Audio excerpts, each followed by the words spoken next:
Temperature in the mid-50s. It's overcast in the Oakland Coliseum. Game 5 of the 1972 World Series. The American League champions, the Oakland A's, versus the National League champions, the Cincinnati Reds.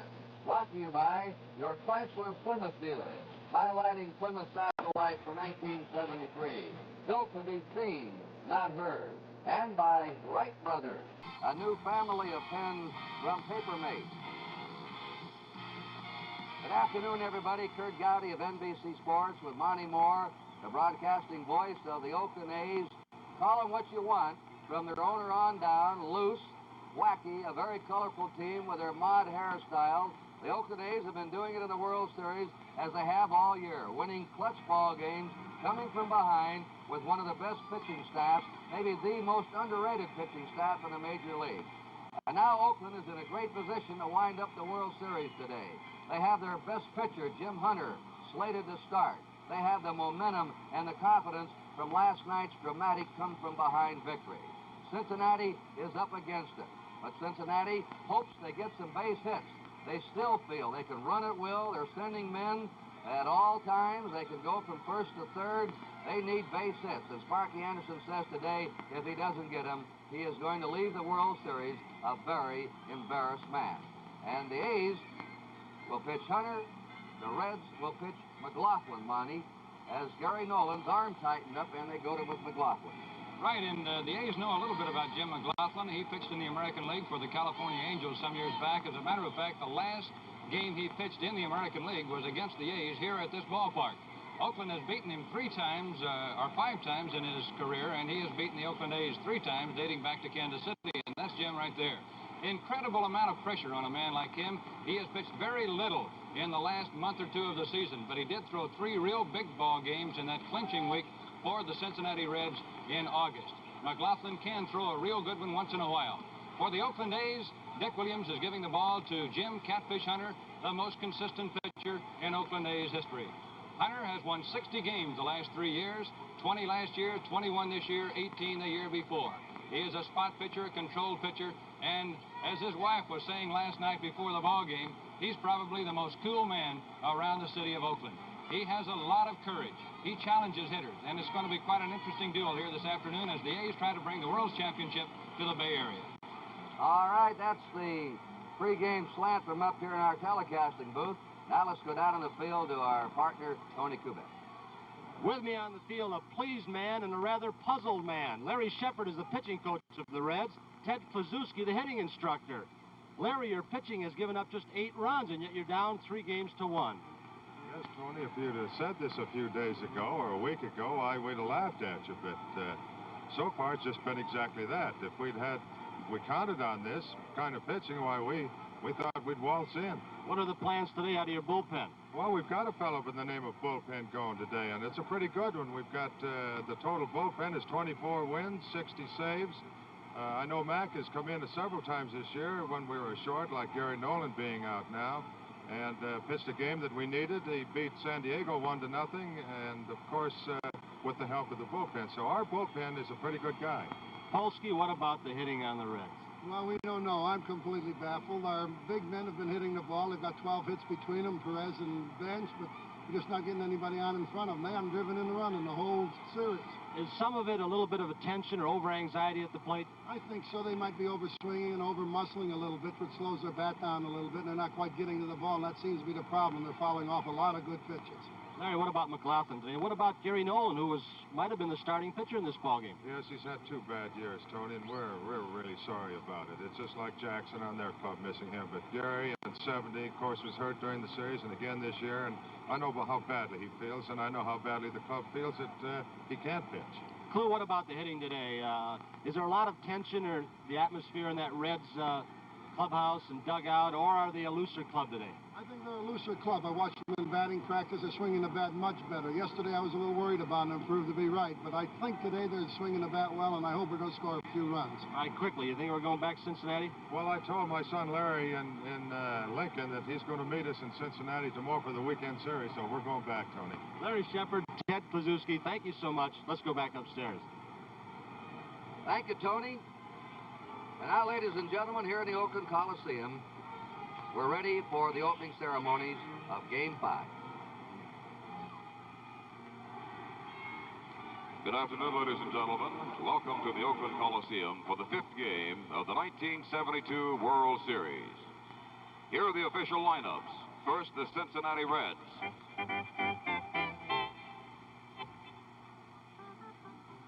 Here's the manager of the Reds, number 10, Sparky Anderson.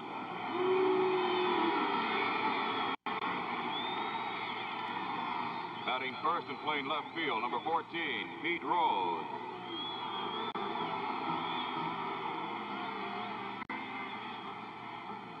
Batting second and playing second base, number 8, Joe Morgan.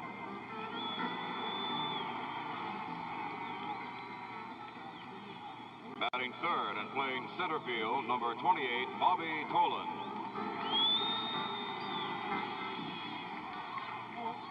Batting fourth and catching, number 5, Johnny Bench.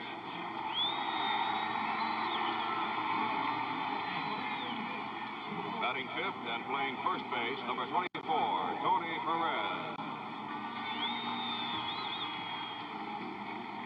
Batting sixth and playing third base, number 16, Dennis Menke. Batting seventh and playing right field, number 20, Cesar Geronimo. Batting eighth and playing shortstop, number 12, Darrell Cheney. Batting ninth and pitching, number 31, Jim McLaughlin, who is warming up in the bullpen. And here are the remaining players and coaches of the Cincinnati Reds.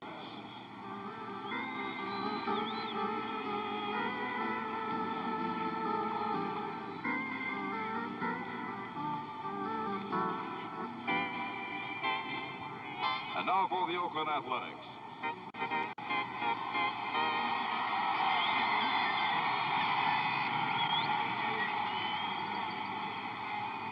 Here's the manager of the A's, number 23, Dick Williams.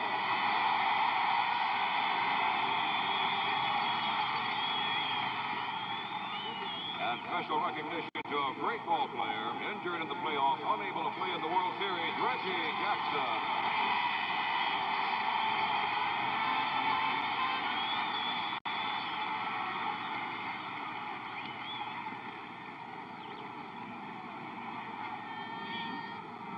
Batting first and playing shortstop, number 19, Campy Campanera.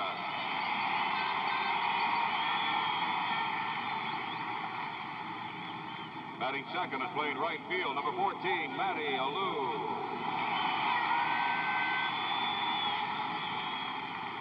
Batting third and playing left field, number 26, Joe Rudy. Batting fourth and playing first base, number 5, Mike Epstein. Batting fifth and playing third base, number 6, Captain Sal Bando.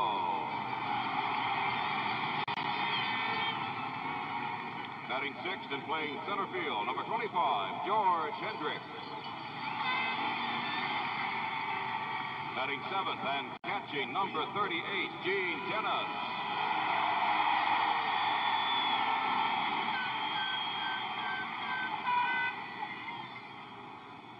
Batting eighth and playing second base, number 1, Dick Green.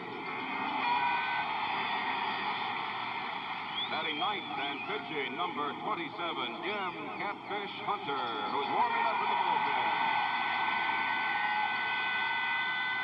And here are the remaining players and coaches of the Oakland Athletics.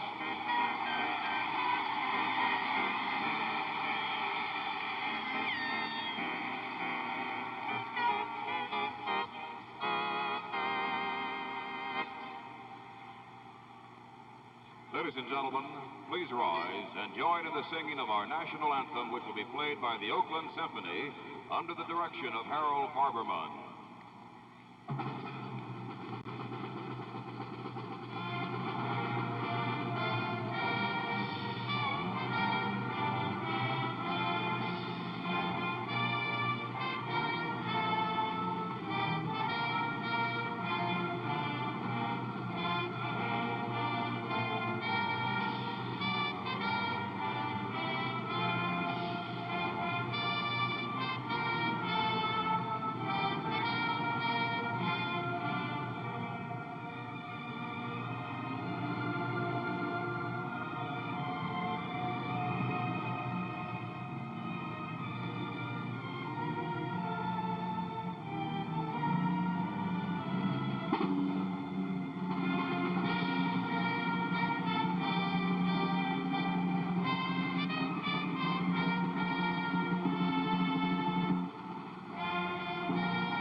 Symphony Orchestra. And the fifth game of the 1972 World Series is about to get underway.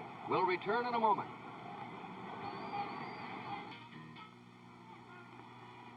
Ladies and gentlemen, we direct your attention to the Commissioner's Box, where Mr. Joe Cronin, President of the American League, member of the Hall of Fame, and native of the Bay Area, will throw out the ceremonial first pitch.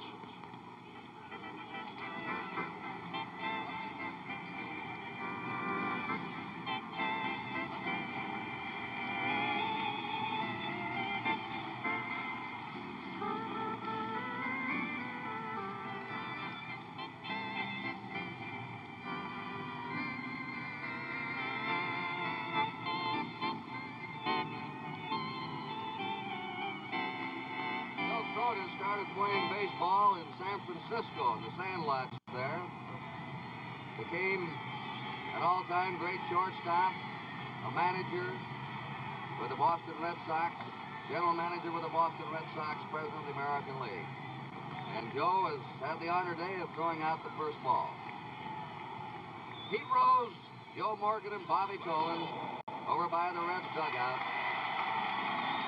That'll be the first three men. Here comes Catfish Hunter in. The A's take the field. There's delighted fans cheering them. Fans that went berserk here last night right after the game. The umpires assigned to today's game by the commissioner. Behind the plate will be Bob Engel of the National League. At first base, Bill Haller of the American League. At second base, Chris Pellicudis of the National League. From the American League, Jim Honeychick will be working at third. Covering the left field line will be Mel Steiner of the National League and Frank Umont of the American League down the right field line. Jim Hunter, who beat Cincinnati 2-1 in Cincinnati Sunday. He had help with 2 down in the last of the 9th inning. He is one of these young veterans on this Oakland club. He's worked enough down the majors to have the experience and the polish, and yet he's still only 26 years old. 21-game winner this year.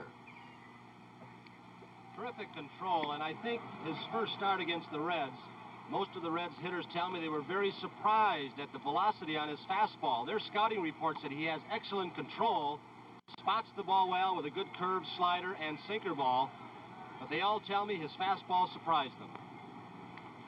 The National League writers, officials who are here, compare him to Robin Roberts, the way he pitches. Almost unerring control. By control, we mean an inch or two off the plate when he wants to be. He moves that ball in and out, up and down. We're going to pause briefly for station identification. This is the NBC Television Network.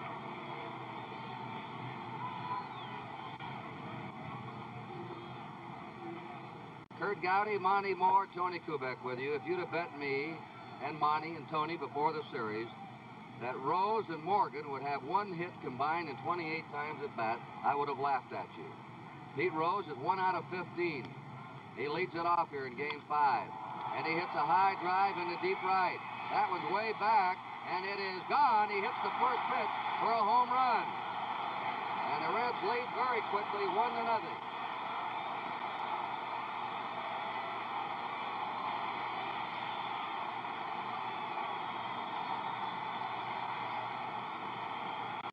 Didn't take long, huh? Reds came out of the dugout about the same way yesterday, swinging at the first pitch. The first 3 hitters did it. Joe Morgan hasn't had a hit in 13 times up.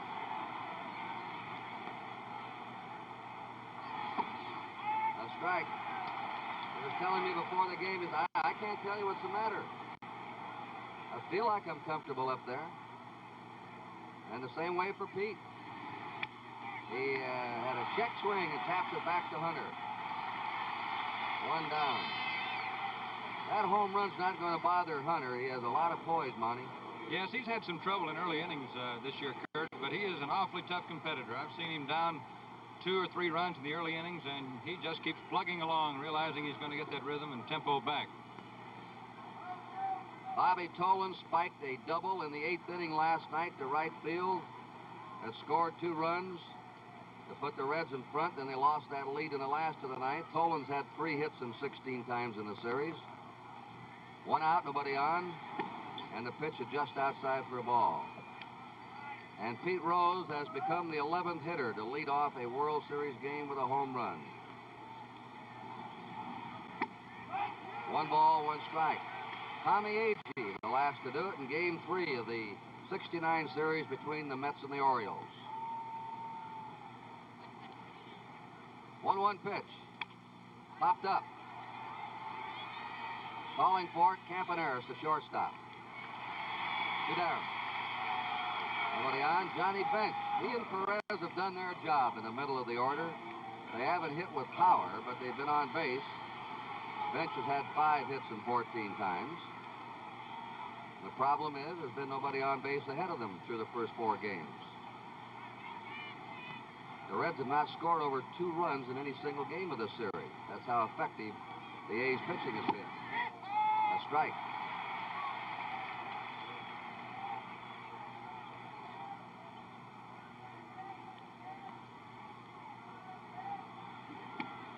Ball 1, and the Reds have been held without a home run until Rose has led off this game with his homer over the right field wall. 2 out, nobody on. The Reds leading 1-0. Foul back. 1 ball, 2 strikes. Many people are still not impressed with the A's as a team. Of course, they're not quite the same team as they are when they have Reggie Jackson in the lineup. But Harry Walker, several managers in the National League, had warned the Reds about the A's pitching. Struck him out. 1 run, 1 hit. At the end of the first half inning, 1-0 Cincinnati. The A's cheerleading section behind the A's dugout, they were busy last night. They'll be busy again today. Campy Campaneris leads off against Jim McLaughlin.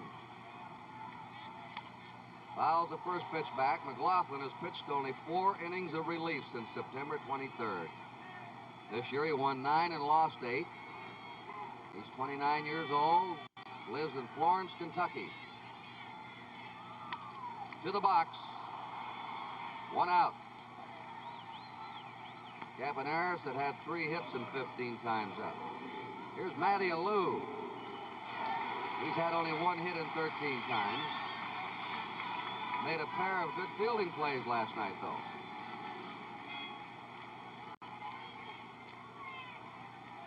Freckled-faced Jim McLaughlin, the Huckleberry Finn of the Cincinnati pitching staff. Outside for a ball.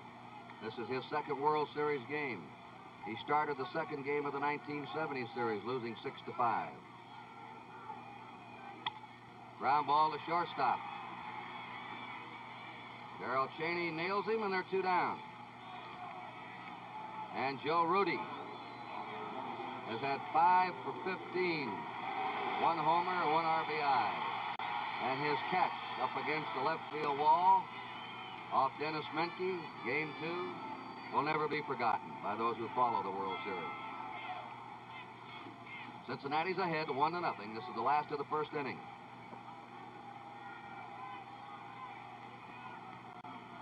McLaughlin is not quite like Billingham, but he does throw a lot of breaking stuff. Billingham was very effective with sinker balls and breaking pitches. It's a strike, and that's the kind of stuff that Billingham was getting him out on night before last.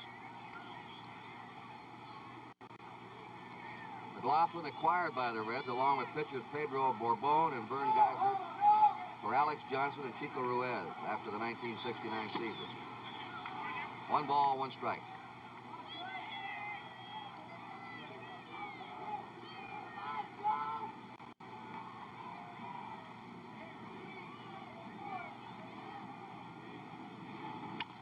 Lines it foul. That's why Rudy's so hard to defend against. He'll splatter the ball into the right field corner, the outside pitch. He'll hit the pitch through the middle straight away. And he'll pull an inside pitch to the left field corner. And you can see big gaps out there in the Cincinnati outfield. Gap between Rose and Tolan. Quite a gap there between Geronimo and Tolan. Look at that gap, see? You have to scatter out against him. 1-2 pitch. Struck him out on a breaking pitch. McLaughlin looked very good in that first inning. At the end of inning number 1, Cincinnati leading 1-0. 679. Anytime you play 500 ball on the road, you figure you're doing well. And they need a road victory today to stay alive. Tony Perez leads the World Series in base hits, and he slams that one into the left field corner. It is a fair ball. Rudy plays the carom. Perez is coming, and he'll be in there with a double to lead off the second. Again, the Reds hitting the first pitch. Heard a lot of teams in the American League do that with Hunter. They know he's a strike thrower, and he's thrown 2 high strikes to start these first 2 innings.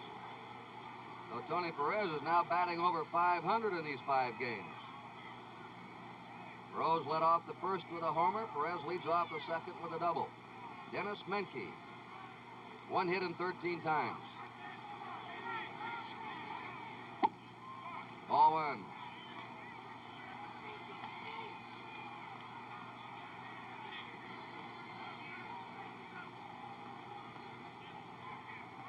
Bando even with the bag at third. 2 balls and no strikes.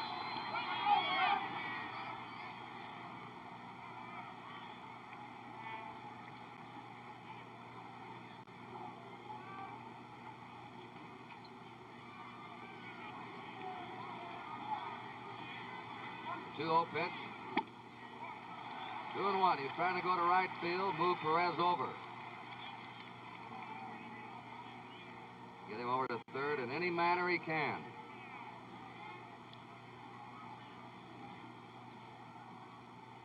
The Reds manager. The 2-1 pitch coming up to Dennis Menke. There's the bunt. Hunter will have to play it to first. He took that quick look to third. Perez had a good jump on the bunt. It would have been a real gamble play there. So give Menke a sacrifice. And he's out for the pitcher to the first baseman. Cesar Geronimo coming up. This telecast is presented by authority of Major League Baseball and is intended solely for the private, non-commercial use of our audience. Any publication, reproduction, retransmission, or other use of the pictures, descriptions, and accounts of this game without the express written consent of the Commissioner of Baseball is prohibited. Cesar Geronimo, 1 hit in 11 times. The Reds have a runner on third. 1 out, and the Oakland A's bring the infield in at first and third, and 2 steps off the grass at short and second. Strike to Geronimo. Last night with the infield in, Manuel's ground ball went through for the winning hit. With the infield back, it would have been easily handled by the second baseman. But they had to come in and try and choke off the winning run. 1-1. There's an old saying, bring the infield in, a 300 hitter becomes a 400 hitter, and a 250 hitter a 300 hitter. 1 ball, 1 strike. Perez at third, 1 out. The Reds ahead 1-0. Second inning.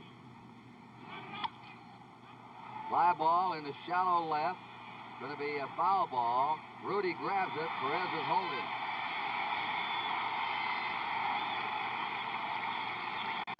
Two down. And the batter now will be the Red shortstop, Darrell Cheney, who's gone hitless in 6 times. Dick Williams has already held up 4 fingers in the corner of the dugout, indicating I don't think they want to pitch to Cheney.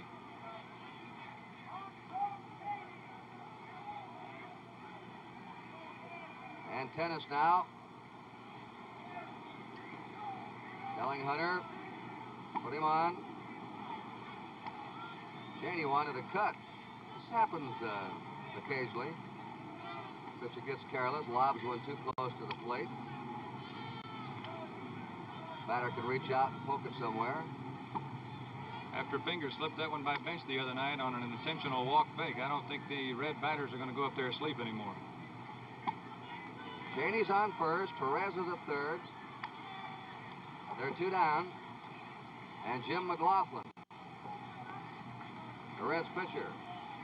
As a batter, his lifetime average in the major leagues is 126. He's hit a home run in each of the last 3 years. Hit one in Cincinnati this season. They're going to play him straight away.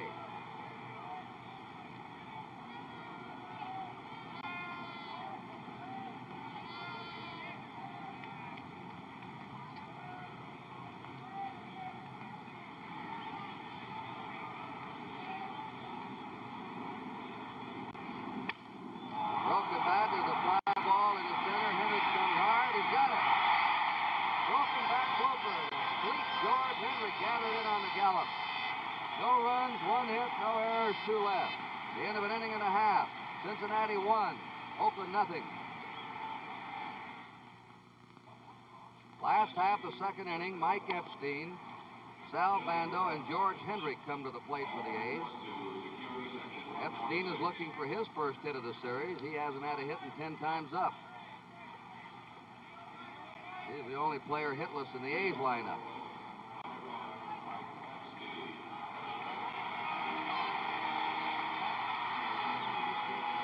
Kurt, I would imagine that with Jackson out of the lineup, the added pressure on Epstein has really made a difference on how they pitch to him.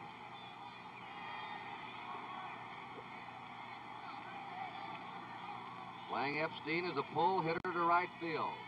Very little breeze today. A hazy sun shining right now.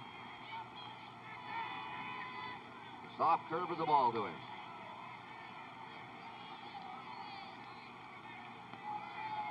The last complete game for this man was August 21st. 2-0. He's averaged just over 3 walks every 9 innings this season. A bit higher than his lifetime control average in the majors.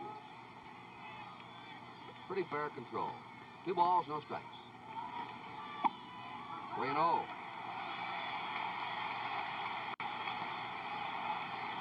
Epstein looks down to Irv Norn, third base coach.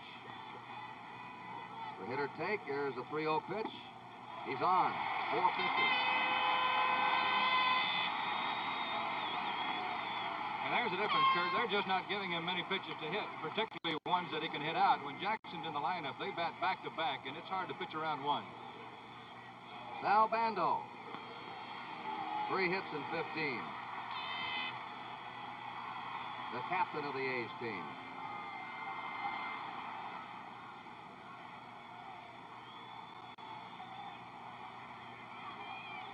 Now warm-up action in the Cincinnati bullpen. There's a ball to Bando. Looks like Pedro Borbon warming up.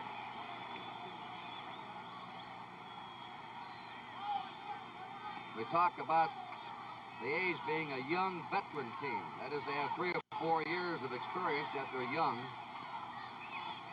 And that's an ideal state if you can arrive at. He hit the drive in the deep center. Drifting back, Bobby Tolan almost to the warning track, hauls it in. Epstein goes back to first. Joe Rudy's 26. Bando is 26 or 28. All in their mid-20s or late 20s. And they're going to be a team to reckon with in this American League. Unless they go to sleep or they get crippling injuries. George Henrik. 1 hit in 13. He's 22 years old. He can run, he can throw, he can catch the ball. Can he hit big league pitches?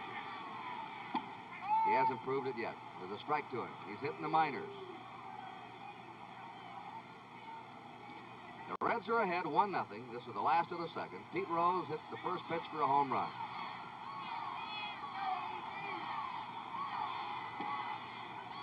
One ball, 1 strike. You notice McLaughlin pitching low. On deck is Gene Tennis. Giving these right-handers a lot of low breaking stuff. That's his pattern. 1-1 delivery. Into the dirt. Johnny Bench chopping up.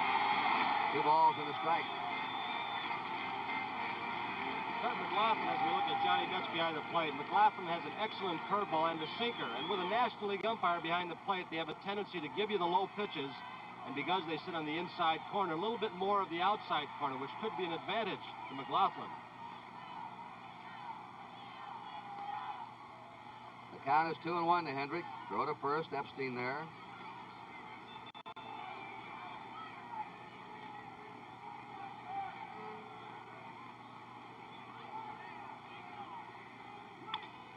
There's a fly ball down the right field line. That could be real trouble. Just foul. Foul by a couple of feet.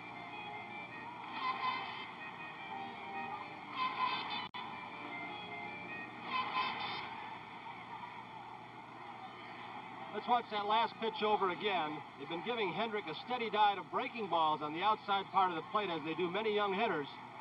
Ben sitting almost on the outside corner. Just a little weak wave at it to foul it off. 2 balls, 2 strikes. A roller. This is a tough play. He can run. McLaughlin loses the ball. And those A's cheerleaders start up again in back of the dugout. Here it is again, a little topper, a very difficult play for McLaughlin. I do not believe he would have had Hendricks anyway, as Hendricks really flew out of the batter's box with a good jump.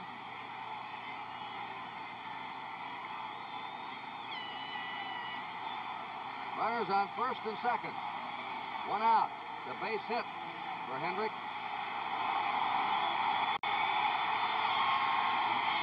And Gene Tennis, the batting hero of the series for Oakland. He's had 4 hits, 3 of them have been home runs. He had a home run and a single in the 9th inning last night.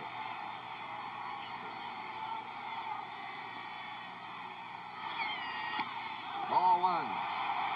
Gene Tennis is the second catcher ever to hit 3 homers in a World Series. The first is Yogi Berra in 1956 against the Dodgers. Yogi's here at the series, the manager of the Mets. Ball 2. There's something to think about.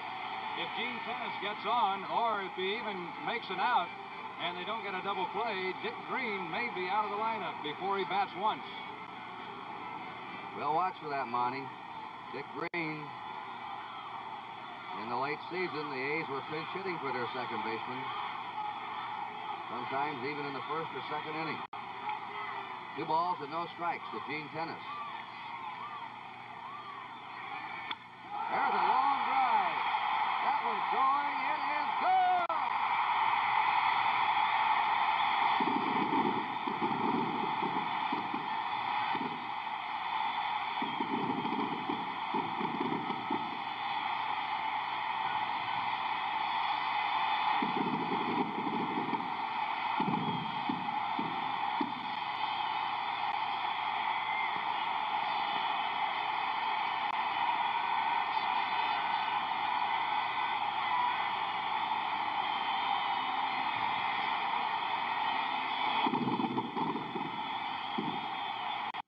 Charlie Finley, the fastest 2-batter man in the West.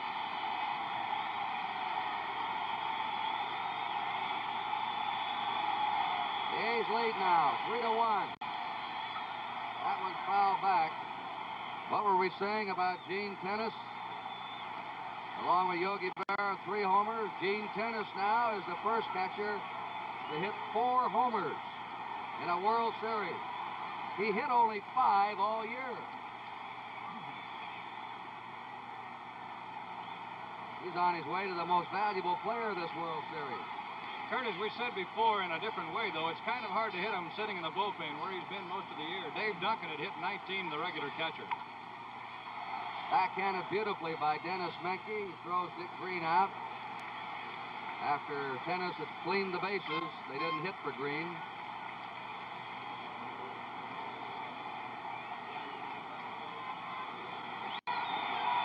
Two down, nobody on.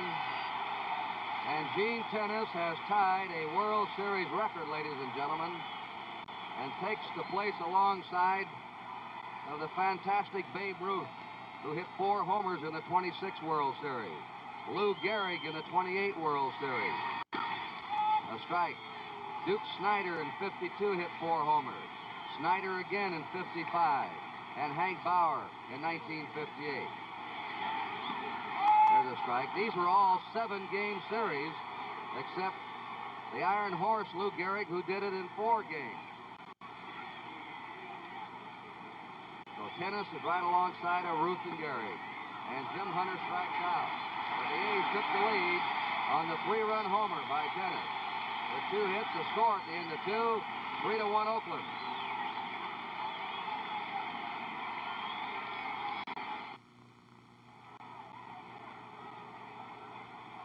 We're going to the third inning in Oakland.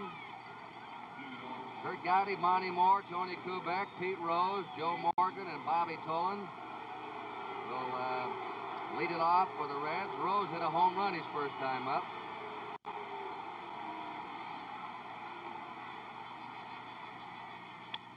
And he drills the first pitch into right field. This is the best hitting we've seen so far in the series. The ball is tearing today, as Monty Moore points out here. Carries much better in the daytime than it does at night in this ballpark. We had mist and fog last night. Joe Morgan still looking for that first hit.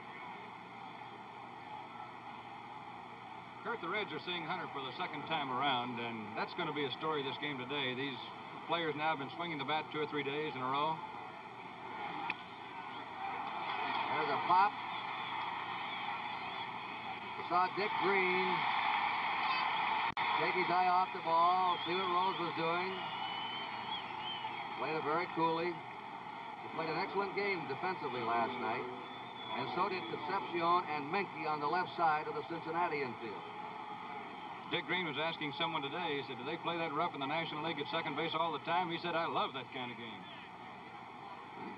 We're getting action now in the Oakland bullpen. Bobby Tolan popped up. Strike one to him. Dave Hamilton and Bob Locker. Hamilton is a left-hander. Locker's the right-hander. One out. Cincinnati has Pete Rose at first. Strike two. Foul tip. The A's are leading 3-1. On deck is Johnny Bench.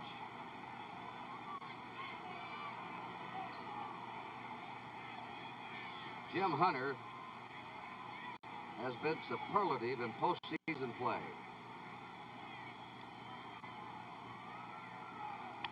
Foul ball. He's been brilliant through the year, but in 2 playoff games with the Tigers and in World Series game number 2, in those 3 games, he pitched 24 innings and allowed only 3 runs and only 16 hits. You allow less hits than innings pitched, you're doing very well. 1 ball, 2 strikes to Bobby Tolan. That's Rose at first, 1 out. Epstein holding.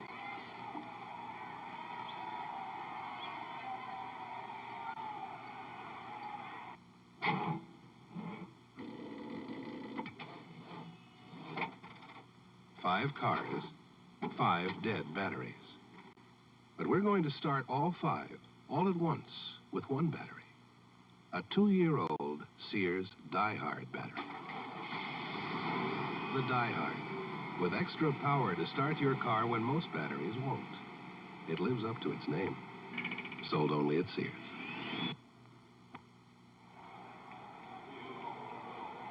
There's the Oakland A's record this year, and like the Reds, the A's were best in the American League on the road. They're at home right now, though, and they're in the lead.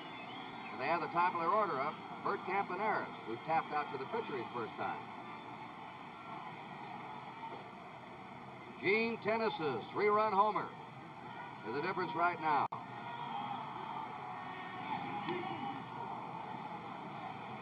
Strike one to Campaneris. Gene Tennis, 4 homers in this series.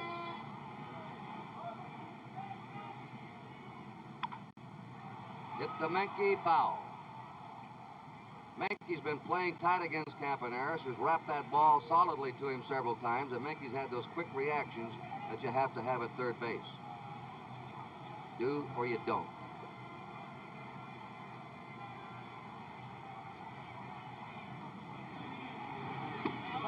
One and two.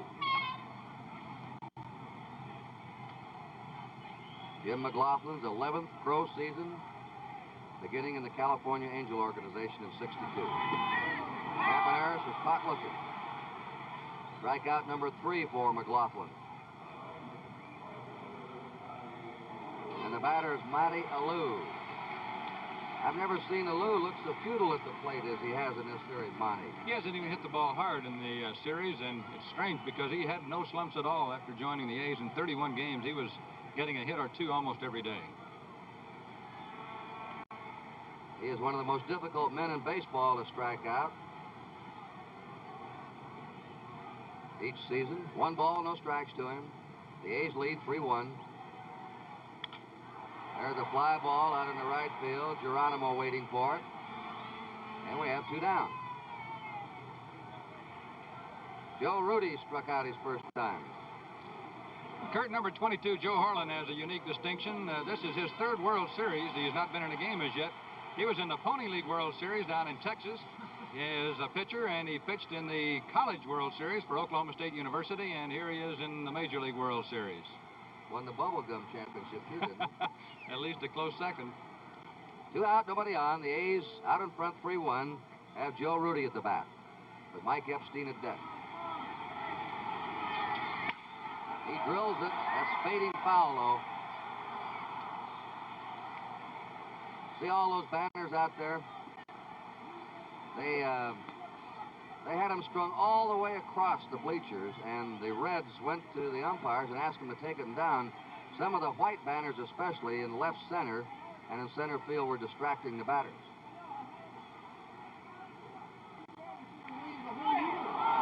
Joe Rudi hit by the pitch ball.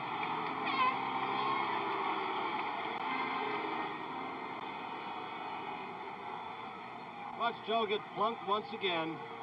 That closed stance, McLaughlin trying to move him back off the plate. He has the good breaking ball. He has to throw inside to protect that breaking pitch. Rudi making no move at all. He may have been guessing curve right in the back. Mike Epstein walked his first time.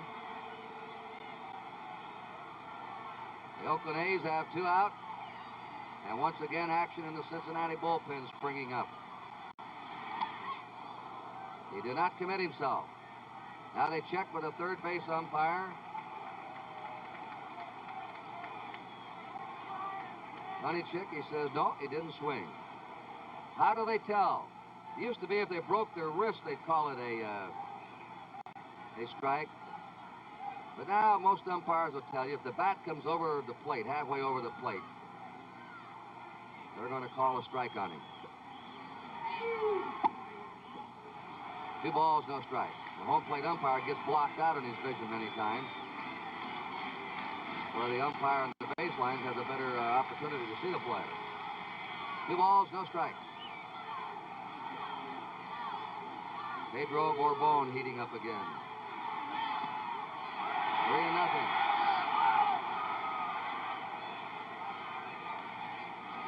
Jim McLaughlin, when he would pitch for the Angels in the American League, against the A's, didn't fare well. He had 3 lifetime wins and 5 losses, and he never won a game in this park. He lost 3 decisions here when he was with the California Angels. 3 balls, no strikes.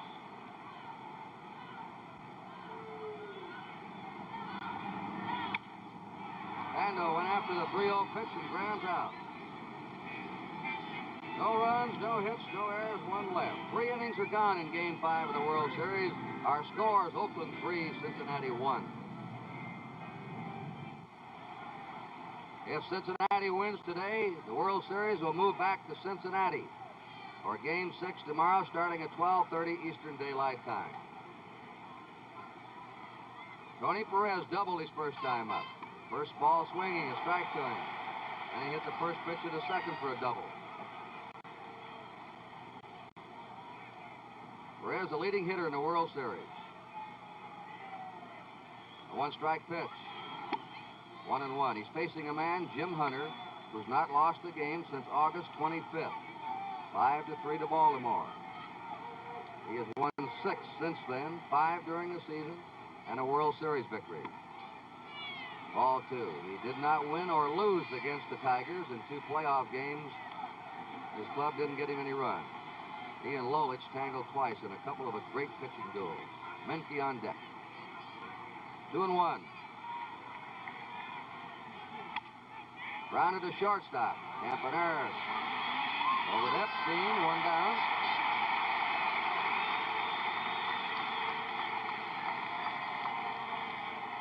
Dennis Menke sacrificed his first time.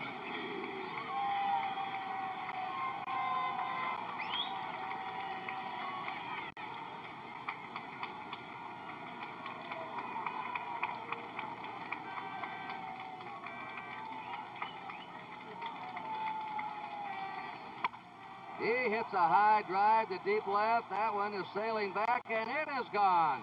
A home run for Dennis Menke. And the Reds now are only one run down. Hanging breaking pitch. Perez missed on the first pitch to him. A breaking ball that Hunter got high and inside. He fouled it off, but Menke didn't let it get by him.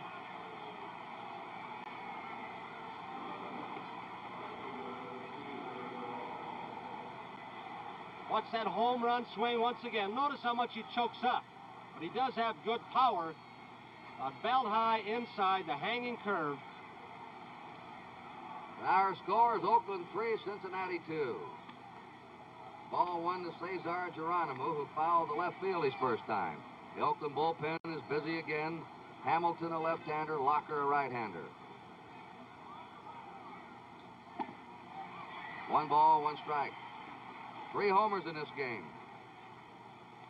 2 by the Reds and Gene Tennis for the A's. The Reds have had 4 hits, the A's 2. Foul off the mask of Tennis that shook him up.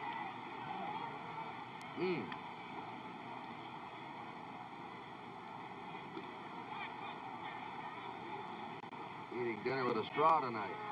Notice he wears a soft cap, a regular cap. Johnny Bench wears a helmet all the time, even behind the plate. A 1-2 pitch. Foul back.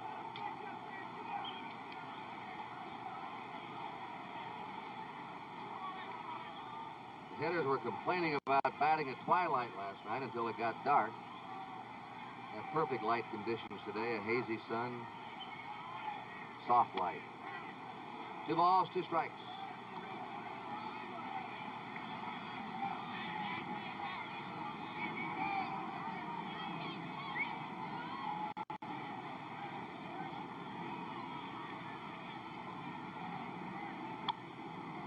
Foul again. 1 out, nobody on. Darrell Cheney will be up next.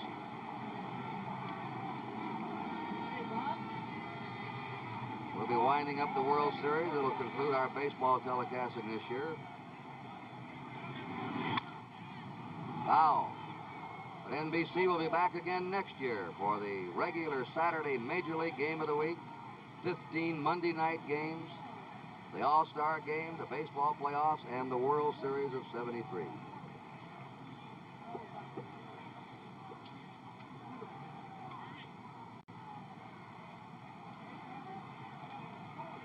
The 2-2 pitch to Cesar Geronimo. Keeps spoiling.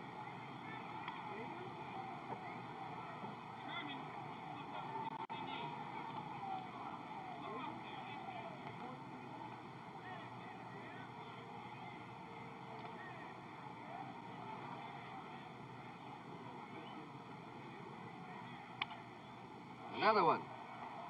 Usually when they keep fouling this many pitches off, batter somehow seems to get a hit.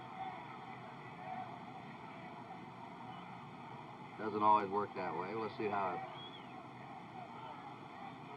it ends here in this duel between Hunter and Geronimo. And he fouls it again. Look out there in that red dugout. That scattered the boys. That's Concepcion. Hey, I'm your teammate. Hunter now is starting to change speeds on his pitches a little bit more. That's one of the reasons for all the fouls by Geronimo. He's out in front, and next time he's jammed with a pitch. 2-2 delivery. Foul again. It's hard to foul that many in this ballpark without one of them being caught somewhere because there's so much room between the foul lines and the stands.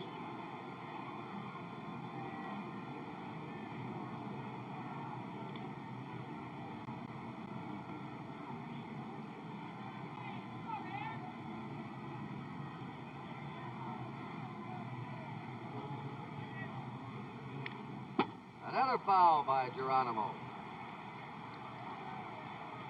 See, Gary Nolan just walked out of the Cincinnati clubhouse, down the aisle, is headed for the dugout now. Gary Nolan. He's been working on his arm. The 2-2 delivery. Change up, foul again.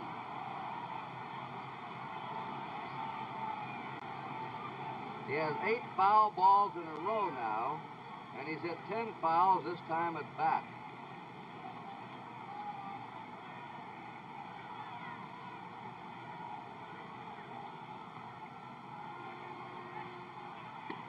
Struck him out.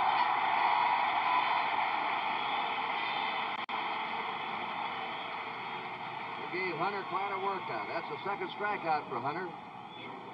Darrell Cheney was walked intensely his first time. We're in the top of the 4th inning. The A's are leading the Reds 3-2.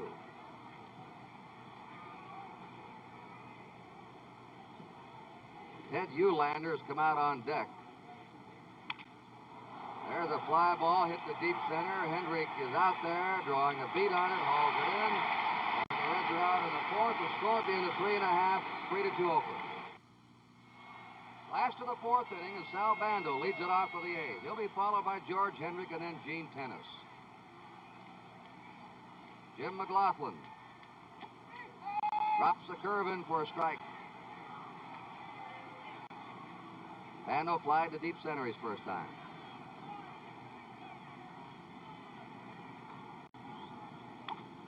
A high chopper foul. Bando's quickly behind 0-2.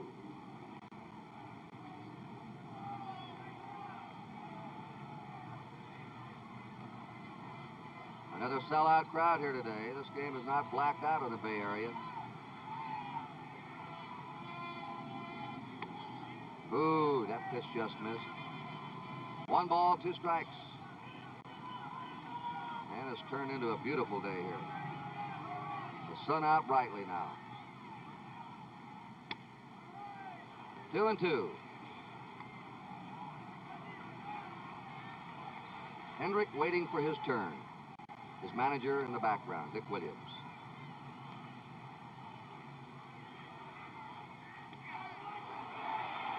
Three balls, 2 strikes.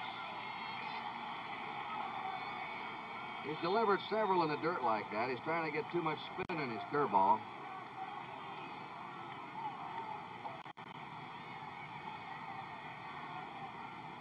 Three and 2.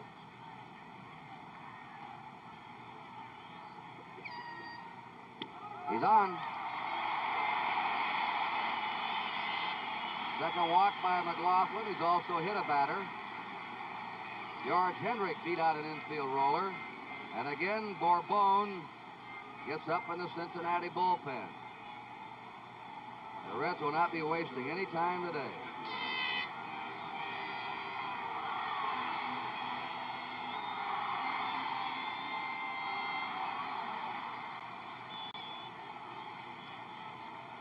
They're looking for the bunt. A ball, and he had ideas of pushing it down the first baseline with Menke charging right on top of the plate from third.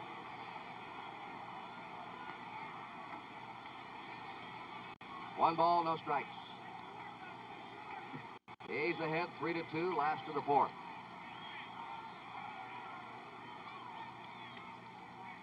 Bando not strolling far off that bag. He's not very fast.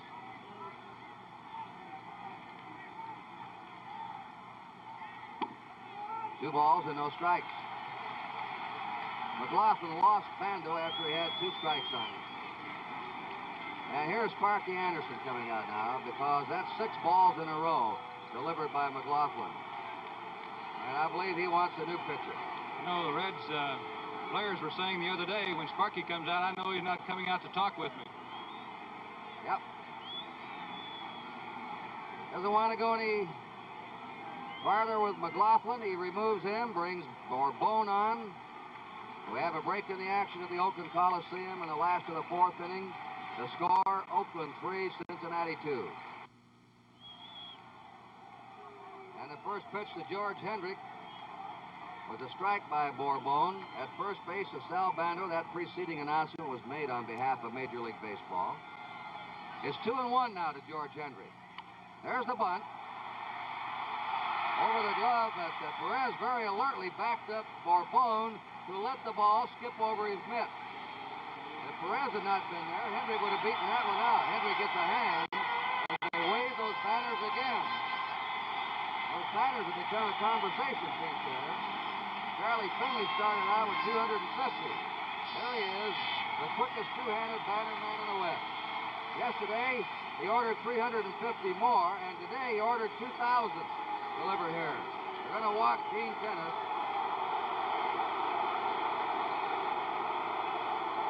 Mr. Home Run Slugger of this series, who has tied the immortal Ruthven Gehrig, among others, and Duke Snider, with the most home runs hit in the World Series.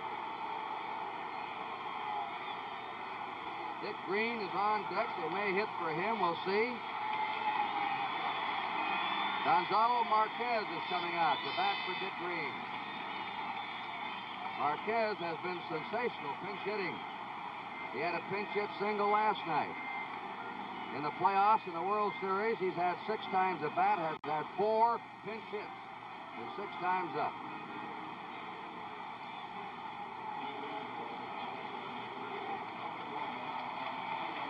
And Tommy Hall, a left-hander, getting ready in a hurry in that Cincinnati bullpen. A hand is for Marquez, who made the World Series when Darrell Knowles, ace reliever of the A's, broke his thumb. They put Knowles on the inactive list and activated this fellow. All right, Bando's at second. Gene Tennis is at first, 1 out. And he slams it foul outside of first. Tell you, Kurt, he comes to camp swinging that bat. He hasn't taken 4 pitches since he came up from Des Moines, Iowa. He is 26 years old. He stayed out of baseball altogether last year. His mother was ill down in Venezuela, and he also felt he should have had a major league contract, didn't get it. 1 strike to him. He bloops it into left center. It's going to be in for a base hit. Here comes Bando in to score. Gene Tennis goes to third. He's safe.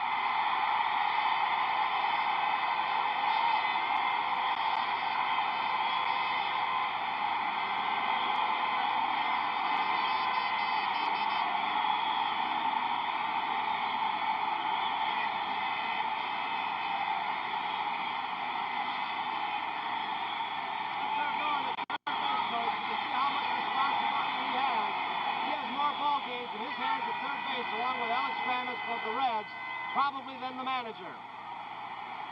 Now he's getting that 1 runner in. Signaling Tennis, come on over. Now let's see if he's going to give him the hit the dirt sign. There he goes. Hit the dirt, Gene. As Tennis comes barreling in on the dive. Now, while all that was going on, Marquez left the game to a standing ovation. Alan Lewis replaces him at first base as a pinch runner. Marquez received a standing ovation as he raced from first base into the A's dugout. And here they've got the suicide squeeze. They've got him hung up, and he's out as Tennis pushes Menke away, and it backfires on the A's. Down to second went the pinch runner, Alan Lewis. Jim Hunter failed to make contact. Watch the tag by Menke. Tennis, a dead duck, decides to try and bowl him over. Menke holds on to the ball as Cheney comes on to back the play up. Here he breaks, right as the ball is released by Bourbon. He's hung up. Bench, running him back, getting going to the direction he came from. Menke makes the tag. A strike to Jim Hunter at 0-2. The A's had a run in to take the lead 4-2. They had runners on first and third with 1 out. And then the suicide squeeze backfired on them. Bourbon's fastball is outside. Well, Gene Tennis tied an all-time World Series record with 4 homers in a series. And Marquez has tied a series record now with 3 pinch hits. Ground ball, foul. Jim Hunter is one of the best hitting pitchers in the major leagues. That's Alan Lewis, the pinch runner at second. And Kurt, one of the A's best bunters, too. It's unusual to see him miss a pitch like that on a bunt, and he got out in front of it. Bourbon just put too much on it. 2 out. Fly ball hit into left center. Bobby Tone in front of it. The side's retired. The A's picked up another run. They had 1 hit. There were no errors. They left 1 at the end of 4. The A's 4, the Reds 2.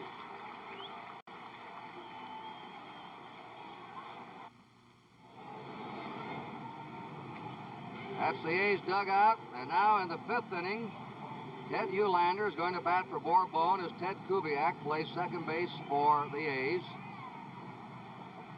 Eulander hitting for Bourbon. We have Tom Hall and Gary Nolan, who we told you had been in the clubhouse. Strike on the outside corner. There's the skipper, Dick Williams, with pitching coach Bill Posdell right next to him.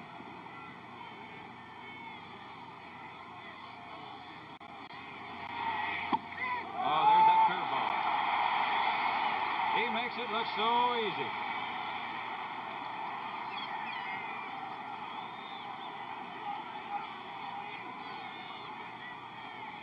Tennis touches the outside leg, indicating he wants the ball out there, and he got it out there, just barely missing. Boy, they've taken some close pitches here today with 2 strikes. There's Pete Rose on deck. The umpiring in this series has been superlative. Missed with a breaking ball outside.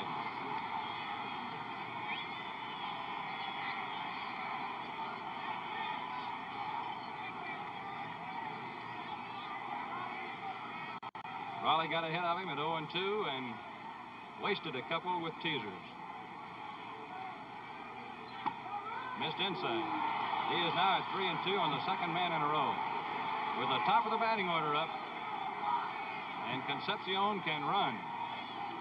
Fingers is going to have to tighten up the old shoelaces, and he's doing just that.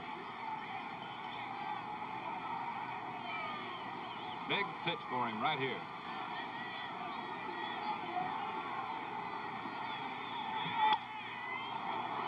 Into center field, and easy George Hendricks makes the catch. 2 down. The A's fans are waving the pennants and roaring here. Pete Rose, who hit the first pitch of this ball game over the right field wall for a home run, followed in the 3rd inning with a single. Catfish Hunter got him in the 5th on a ground out to short.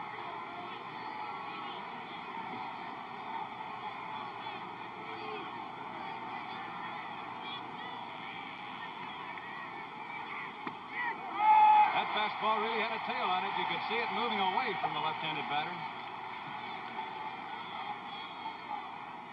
Joe Morgan hoping to get a shot with somebody on here. Strike 2. You could see the target that Gene Tennis gave that time, an over-exaggerated target. He wanted that pitch low and away, and he all but sat down on the ground to give the target. Tennis has been doing an excellent job behind the plate. See him decoy inside on Rose, then go on the outside corner. Now back inside, and Rose jumped out of the way. There's a shadow here with the bright sunshine that will allow a batter to see where the catcher is standing. That's the reason they move around a little bit. Drive to left field. Rudy is going deep. He's got it.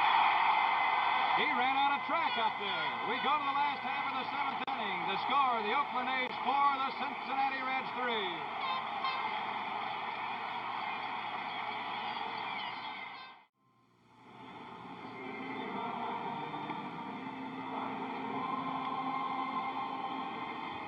Here at the Oakland Coliseum with Concepcion, the new shortstop, on your left, and Clay Carroll, the right-hander, on your right.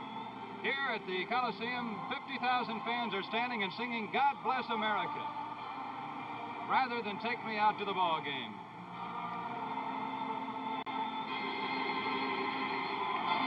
And there's the song leader, Charlie Finley. He's been the leading character of the World Series on stage. He has done that one other time here at the Coliseum, had the crowd sing God Bless America with 51,000 actually here on a Monday night this year. And I think it's a great touch. It's just a fantastic thing to see this kind of spirit, and we're better to hear it than at a World Series. Here is Gene Tennis, who has put Lucasville, Ohio, right in the middle of the map. Strike call from Carroll. And we'll see how Carroll does today. He was a losing pitcher. He gave up the winning hits last night, and the A's come back last of the ninth inning. Another nice stop by Dennis Menke. And it's there in time for the out. One down in the seventh inning. Menke has probably been defensively the most consistent player in this series. He's made him look easy, just gliding over to his right. Formerly a shortstop until knee surgery, he still has pretty good range at third. Clay Carroll, in the true tradition of most short relievers, said after the game last night, it was a game I made one bad pitch, but I'll be ready again tomorrow. Ball one. These short relievers are a special breed. Ted Kubiak is batting. They call him Mr. Smooth. Carroll falls down.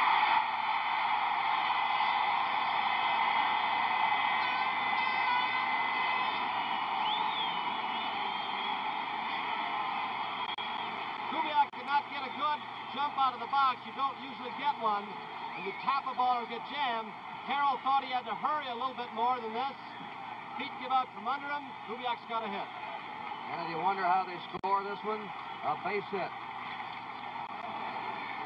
Raleigh Fingers comes up, and this guy can swing the bat. I don't know if Dick Williams will have him swinging it here, but he hit a home run in Texas this year.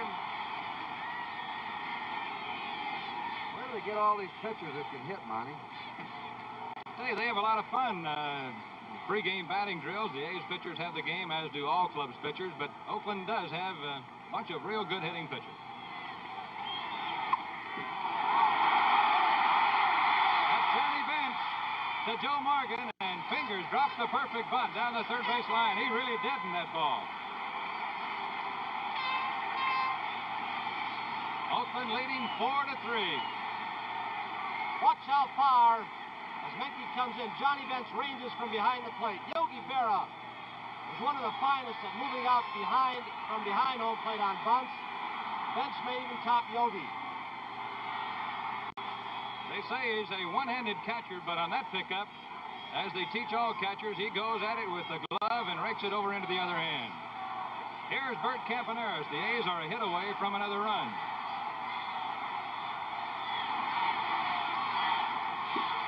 Breaking ball, strike call, and he had that one up around the letters. Kubiak backs into second base. Let's give a tribute to Tom Hall. He pitched 2 shutout innings in relief for his remove. Johnny Bench back, but he'll run out of room before that one lands. It's in the seats. So quickly, Carroll is ahead of Campaneris at 2 strikes. Sunshine is broken out here in the East Bay. Carroll has to be the man now. They've already used Bourbon and Hall. That's their bullpen. Unless they get Simpson or Nolan in. Starters who've had some arm trouble. And the A's are down to their ace, of course. Vida Blue is not in the bullpen today. He is scheduled to start tomorrow if the World Series goes to Cincinnati. So Dick Williams did not send him down there today. So it's up to Raleigh Fingers and Clay Carroll, it looks like.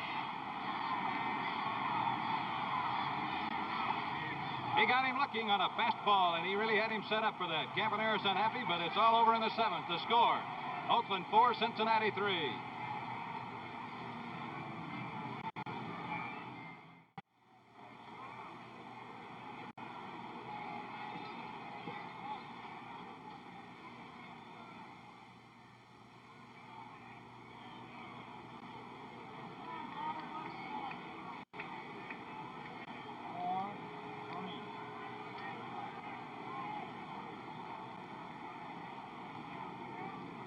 We go to the top half of the 8th inning, and here is the toughest part of the Cincinnati batting order to face Raleigh Fingers. At whom you're looking, there's Joe Morgan to lead it off. Tolan and Bench will follow.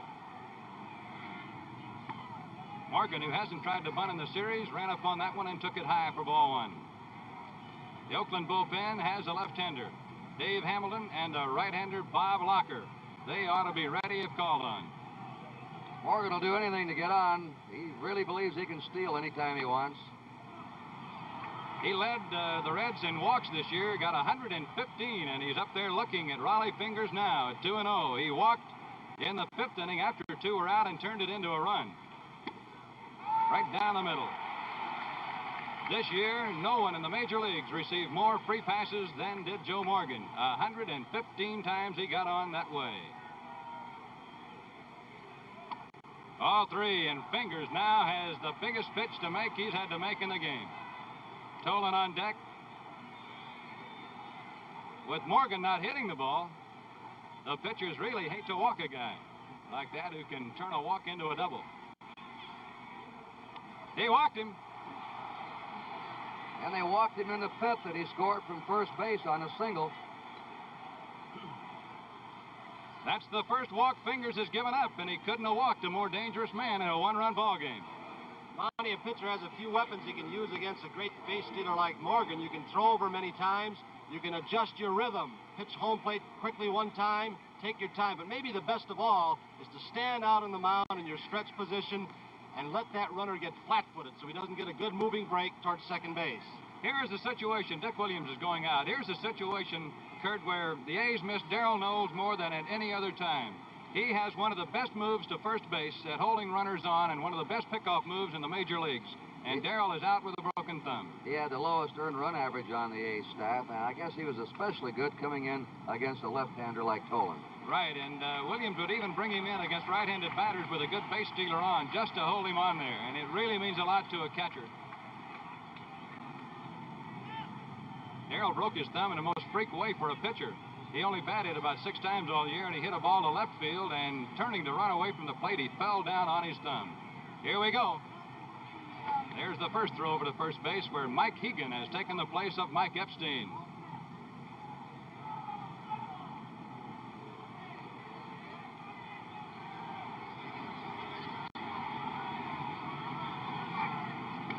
That time he meant business. He threw it hard.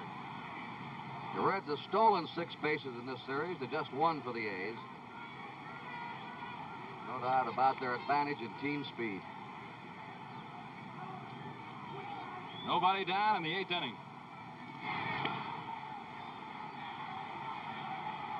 Fingers probably wanting to try to tire him out a little bit. He has to be careful about throwing the ball away there. There's a gigantic amount of room behind the first baseman.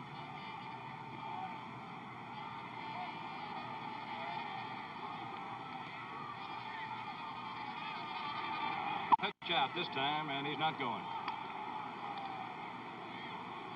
World Series and the World Championship of Baseball might be on the line with how the Oakland A's handled Joe Morgan on the bases right here.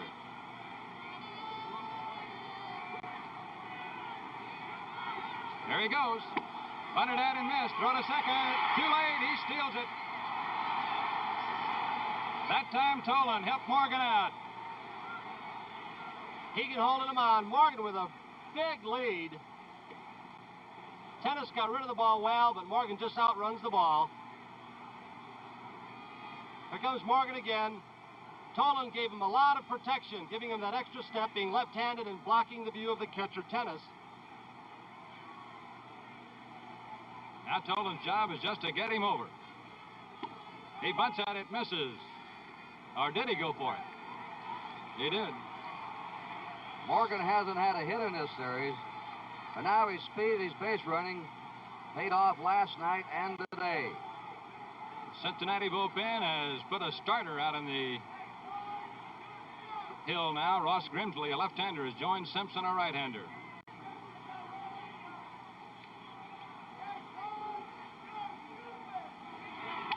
Base hit right field. And Alou falls down. Tolan may try for third. He's going to stop at second base. The Reds have the go-ahead run on at second as Matty Alou fell down. That could be a very, very costly slip. And Tolan is really coming up with big hits. He now leads the Reds in RBIs.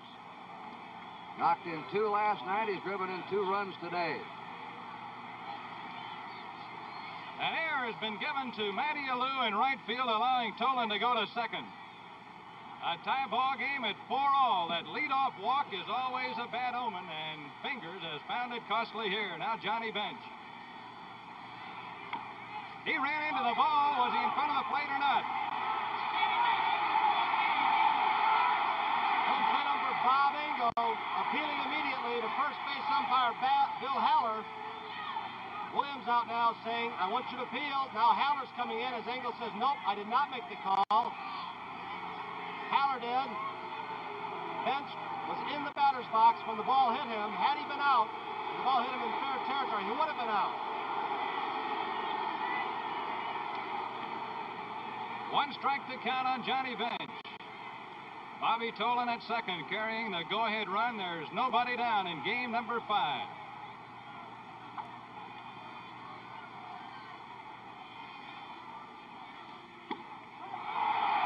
Bench wasn't bunting that one. He went for the seats in left field. It's 2 strikes on him.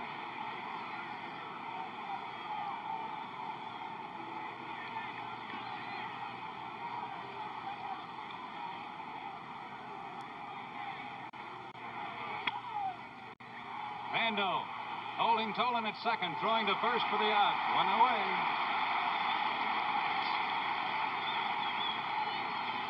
And now Tony Perez has led all players in the series with base hits. Sal Bando in from third to talk to Raleigh Fingers.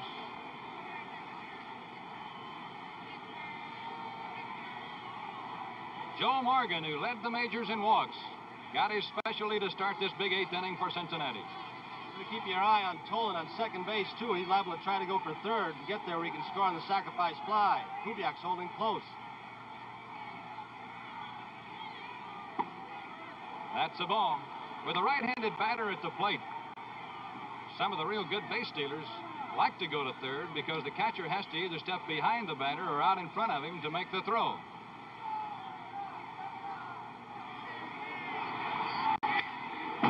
We got a good cut at a hanging slider right then. That was about letter high. Dennis Menke on deck. Cincinnati Reds and the Oakland A's, both great come-from-behind ball clubs all year long. They had to do it in the playoffs, and here they are meeting head-on for the World's Championship. And a lot of money is at stake.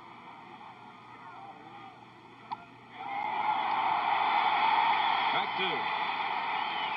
One of the Red players unofficially figured out that the winning share will be about $22,000, $23,000 a player. The last 3 years in a row, the winners have had $18,000 a man, and that compares with the first World Series. The players got $1,100. Sparky Anderson facing the dugout.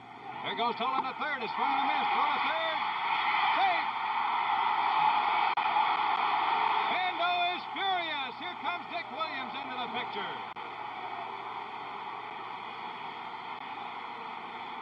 Watch Tolan. He's being held close by Kubiak. He did not get a particularly good jump. Bando scoops it out of the dirt. Jim Hunachik, the umpire. Bando made the sweeping tag, and Tolan got around him. Here it comes again. Bando with his foot in front of the bag. Sweeping tag. Jim Hunachik, third base umpire, says, you missed him. He slid around you.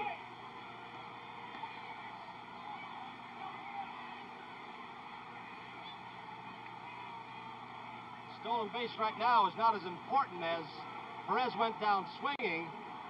Had he been there where a sacrifice fly could have scored him, the A's may have had to bring their infield in. The A's got the call on that. It would have been a mighty big gamble by Tolan because that would have taken him right out of the inning with the go-ahead run in scoring position. Tell you, Tennis had that throw down there, too.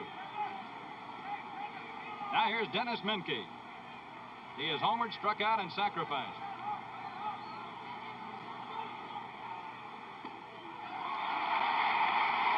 Sparky Anderson calls Menke one of his best clutch hitters, and he has never had a more clutch situation than this right here.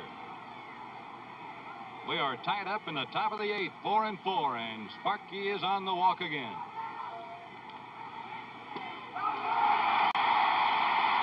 It's no balls, 2 strikes.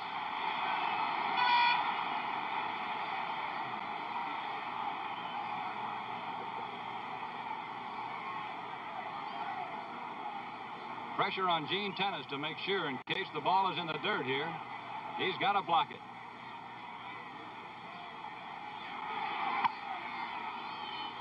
Fingers is working off the stretch. He could be on a windup, but he wants to take a look at Tolan and hold him over there as long as he can.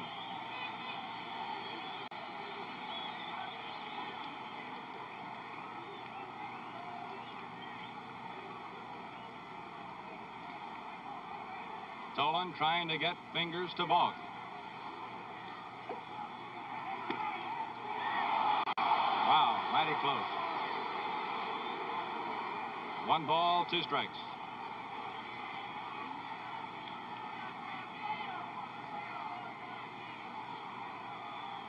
You can see Tolan on the left side of the infield off third base. Menke's not taking a big cut. He's just trying for the base hit here.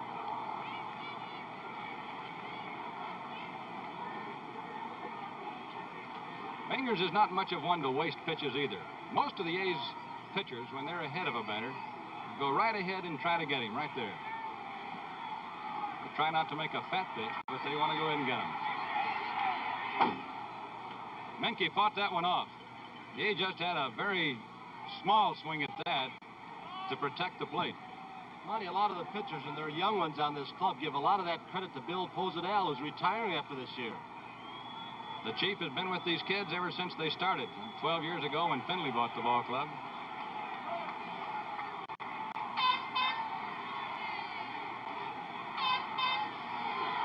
He got him. So we go to the last half of the 8th inning. The score, Cincinnati 4, Oakland 4.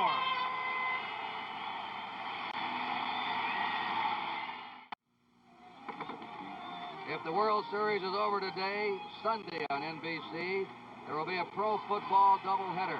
Check your local listings for those games you see in your area. If there is a World Series game on Sunday, we'll have a baseball, football doubleheader. And we're going now to the last of the 8th inning, and Matty Alou up. Clay Carroll into the wind. Strike call to Matty. Alou, Rudy, and Epstein. Second, third, and fourth hitters for the Oakland A's. That's the lineup that got the run for Cincinnati that tied it up. Alou takes its 1-1. Matty today has had 1 ball out of the infield. It was caught. A fly ball to right. 2-1. Matty splits his grip a little bit on the bat. That's Joe Rudy. Look at his hands. They're not right together. See a little space between them.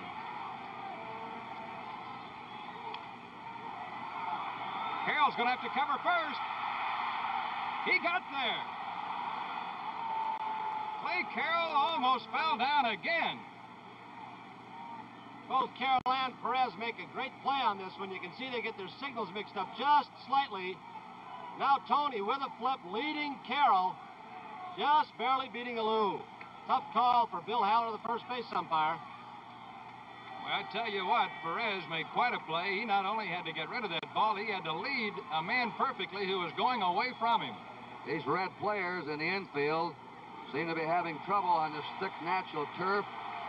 Probably still treacherous after the 10 days of rain out here, and they're losing their underfooting.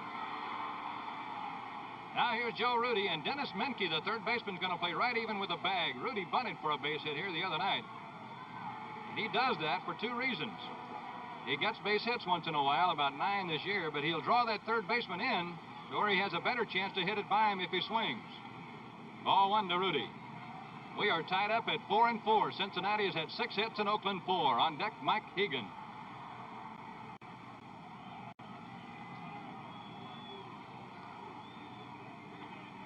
Good working fastball. You can see that one turn. 1 ball, 1 strike.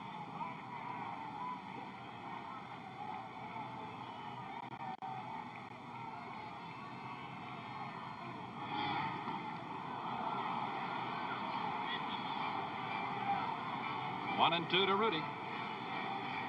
He had 19 home runs in the season, and he hit 1 in Cincinnati.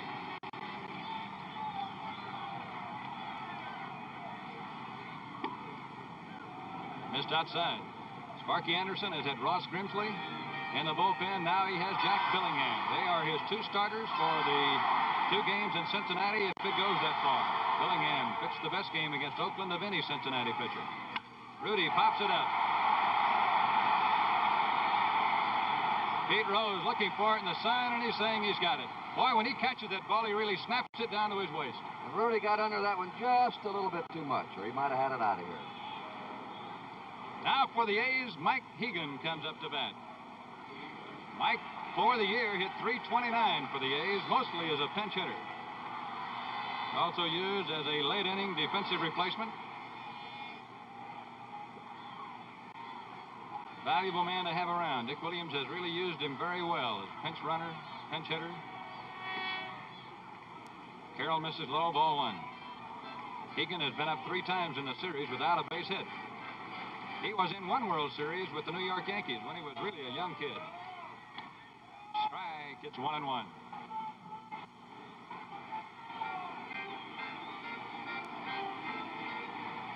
...1964 when Egan was in the series. Watch Joe Morgan to his right. He beat it.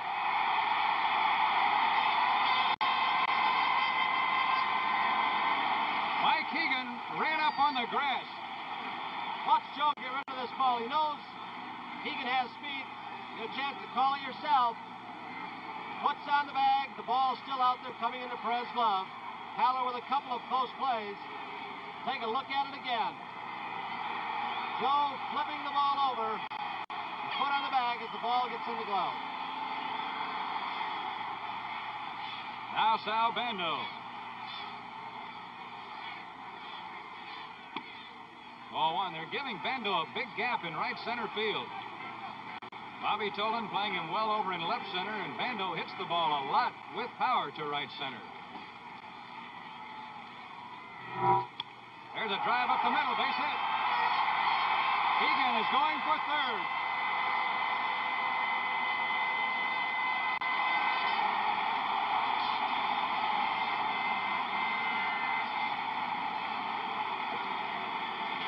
And now, with 2 down in the last half of the 8th inning, George Hendrick is scheduled to bat here, and we're going to have a pinch hitter, I believe. One of the heroes for the A's last night, from Selma, Alabama, Don Mincher comes out.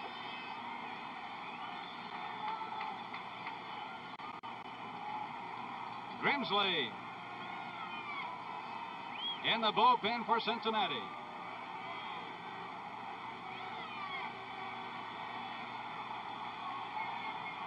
Over on the A's dugout wall, Dick Williams scratches off a name.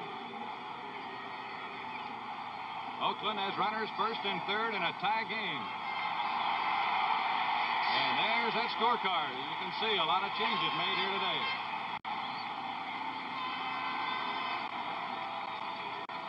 Now Dick Williams with only right-handed pinch hitters left. And out comes Sparky. He didn't make this trip out there last night. He left a right-hander in to pitch to Mincher, and Mincher ripped the ball into right center field for a hit. We pause briefly for station identification. This is the NBC Television Network.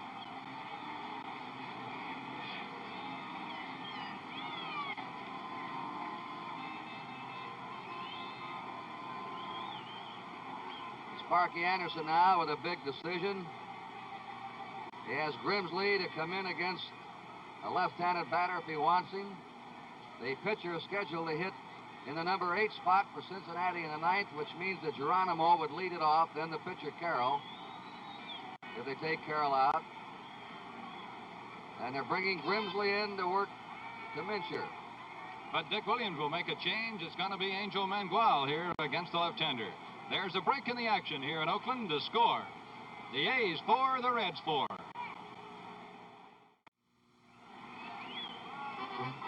And there he is, left-hander Ross Grimsley. 2-1-14, he lost 8 this year for Cincinnati. And the man he'll try to get out is Angel Mangual, who got the base hit through a drawn-in infield that won it for the A's and sent this entire portion of the Bay Area into delirium. Grimsley started the second game. He went 5 innings, gave up only 2 runs to the A's, and he lost that game 2-1.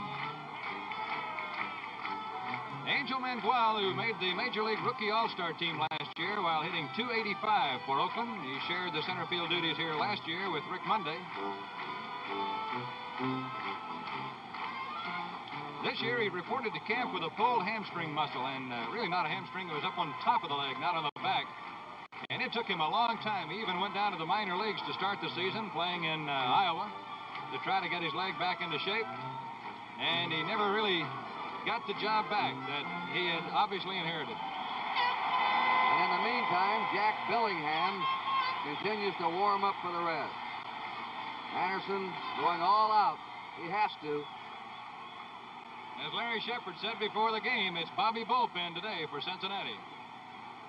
A base hit here could send the A's on top into the top half of the ninth inning. The score is 4-4. Mike Hegan is at third base, Sal Bando at first base. There are two down. That's the ball.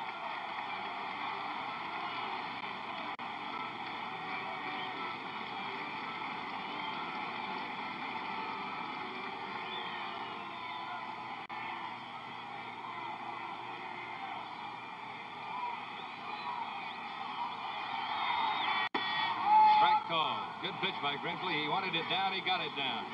I'll tell you, he won't get a base hit on a ball like he hit last night. The infield is back very, very deep. And they've got a force play at first or second, so they can go in the hole and get one.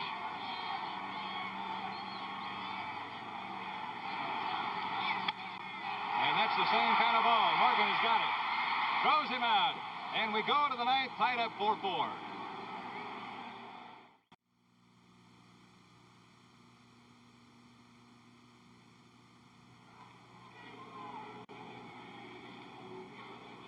It's the ninth inning. 4 runs, 6 hits, no errors for Cincinnati. 4 runs, 6 hits, 1 error for the Reds. Angel Manuel, who hit for Hendrick, replaces him in center field. The A's have 3 defensive players in their lineup now that did not start the game. Kubiak at second, Hegan at first, Manuel in center.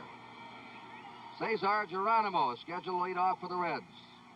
The pitcher Grimsley to follow him.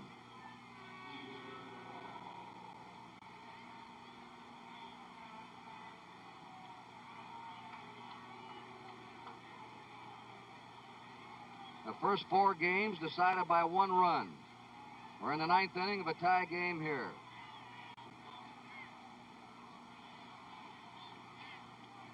There's never been a World Series where every game has been decided by 1 run. And Geronimo has a base hit to right. He leads off the ninth inning. Grimsley is coming up. He looks back to the dugout. And McRae is coming out on deck for Cincinnati. Bando in it, tight at third. They're looking for the bunt. And it is popped up. They let it drop. They throw to first. A wide throw, and they had a chance for a double play. And Fingers nearly threw it away. He let the ball drop. Nearly threw it away to Hegan, who made a desperate lunging grab. By trapping it. Then he got excited, threw it to first base. Kubiak had come over to cover, made a good play to save the ball from going in the right field corner. Geronimo going out of your picture down to second base. He was lucky to tag the runner sliding in. And if they'd had the good throw to first, they had an easy shot at Geronimo down at second for a double play.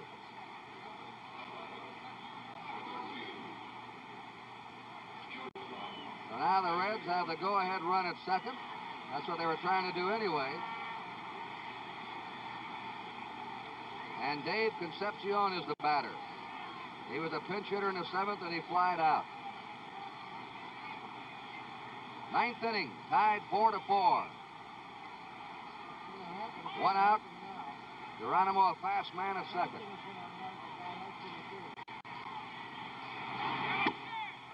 Ball 1 to Concepcion. Pete Rose on deck.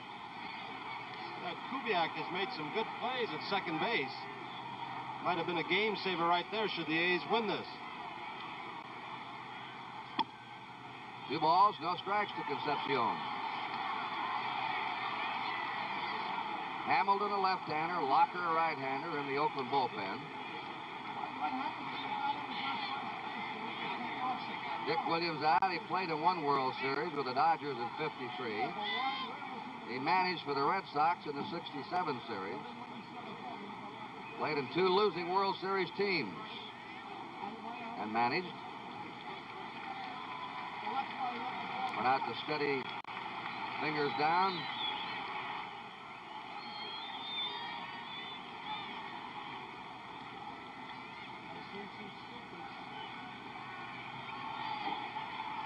Two balls, no strikes to Concepcion.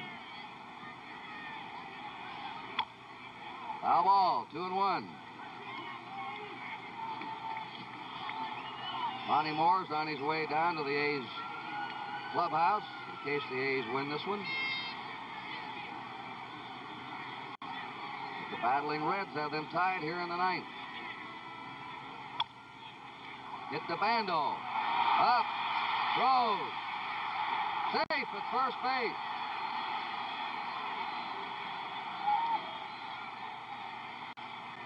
Bando had to charge it. The ball stayed down, just creeps beneath his glove. Now frantically trying to find it, still trying to find the handle against Concepcion, but he has speed. Bounces it in the dirt. Hegan with a fine stop.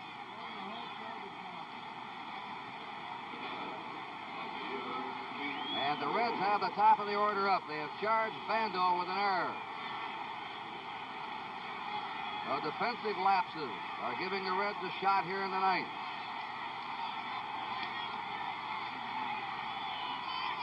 Rose has homered and singled him 4 times. It's a ball to him. Concepcion with that fine speed down on first base, able to get a big lead, will have a good shot at any double play attempt.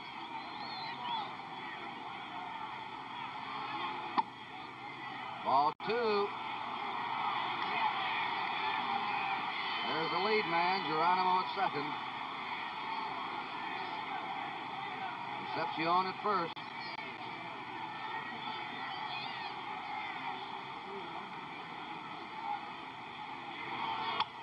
Foul back. 2-1 to Rose.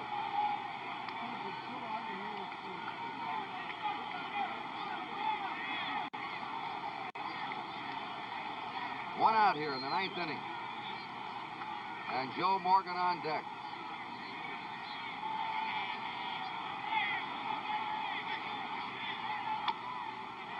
Foul the sinker off. 2-2.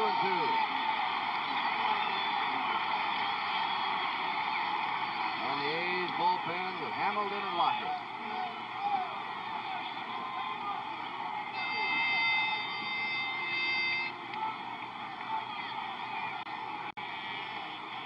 Two balls, 2 strikes.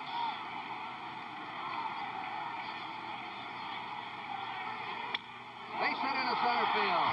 Geronimo will come in to score. Racing to third is Concepcion. On the throw to third, Rose takes second. And the Reds lead 5-4. Rose went to second on the throw to third. Manuel's throw over the head of the cutoff man, Bert Campanarison, offline, allowing Pete to go into second base in the scoring position, and now erase the possibility of a double play.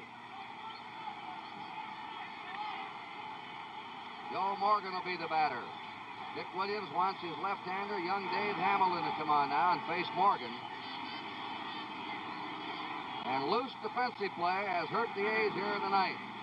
So we have another break in the action at Oakland. The score on the top of the 9th is now Cincinnati 5 and Oakland 4.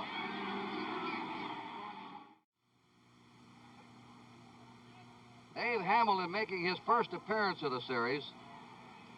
During the year, he won 6, lost 6. 24 years old, born in Seattle, Washington. Lives now in Edmonds, Washington.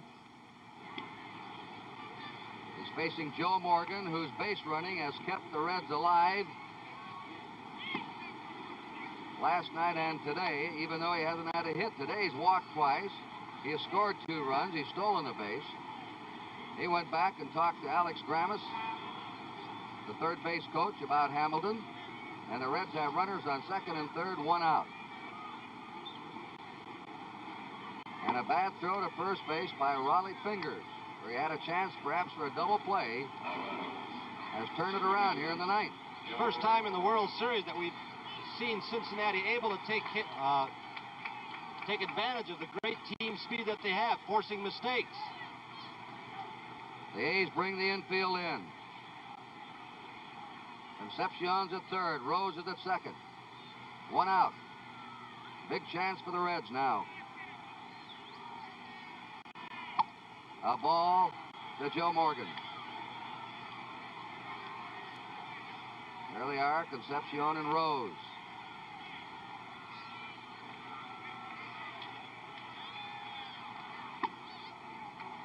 Ball 2. 2-0. Gramis says, come on, send the sign up.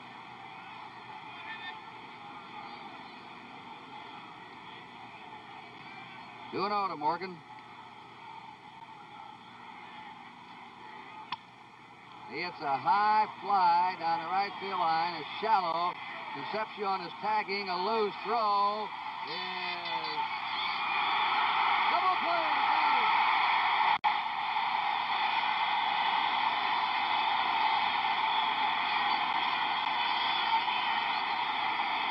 There's Concepcion leading as the ball touched the glove. And here's a throw coming in by Matty Alou, a perfect throw.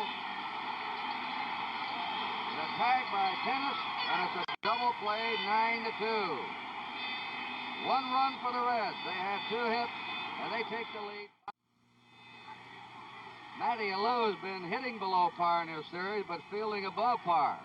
He made 2 good plays last night. He has just an average arm, but he gets rid of this ball in a hurry and throws a perfect strike to double up Concepcion at the plate to keep the Oakland A's within 1 run. As the A's now will come to bat in the last of the 9th inning. They'll have their catcher, Gene Tennis, leading off. Then the second baseman, Kubiak. And the pitcher to follow. Gene Tennis hit a 3-run homer in the second, walked in the 4th, rounded out in the 7th. Once again, we go down to a 1-run ball game. Ball, I can't remember so many important games in 2 weeks of the playoffs in the World Series that have been decided by so many 1-run decisions. That was an earned run, by the way, for Cincinnati. Ball 2 to Gene Tennis.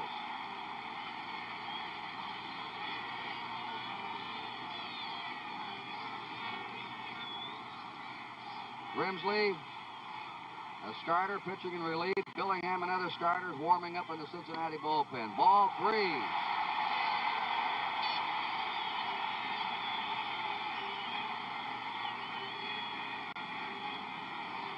3 balls, no strikes.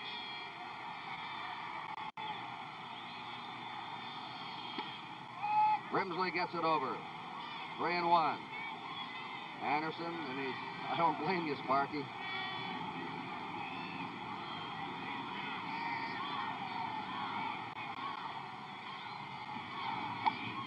He's on. The tying run is on for the A's in the last of the night.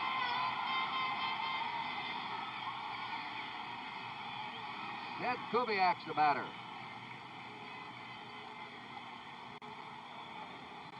Dave Duncan has come out on deck as a pinch hitter.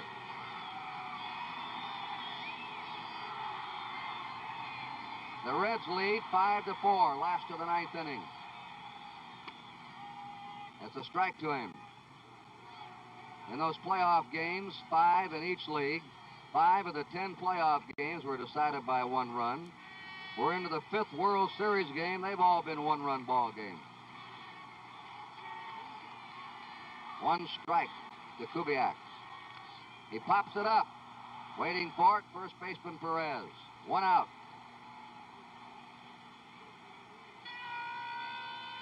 Now Duncan will bat for Hamilton. And Anderson just pointed out there. He wants to come out. He's got Billingham a right-hander loose if he wants him. And he's going to bring him on.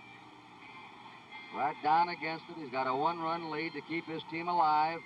Send them back to Cincinnati tomorrow. He's had to rip up the pitching staff today, but he's had to. And we're going to have another break in the action here in Oakland with a score in the last of the ninth inning. Cincinnati 5, Oakland 4.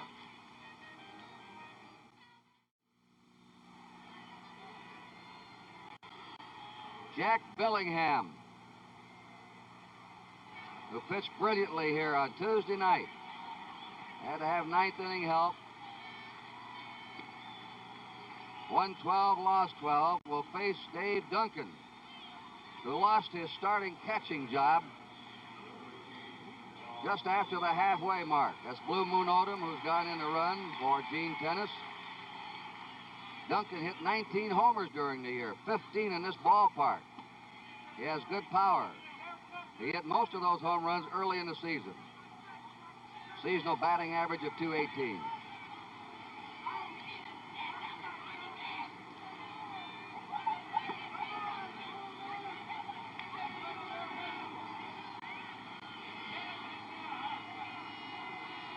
Pete Rose hit a homer in the first. Gene Tennis a 3-run homer in the second. Menke homered in the fourth. The A's got another run in the fourth. They led 4-2. In the eighth, Morgan scored from second on Tolan's single. And the Reds went ahead in the ninth inning. And the A's let them away. Let them get away with some poor defensive play.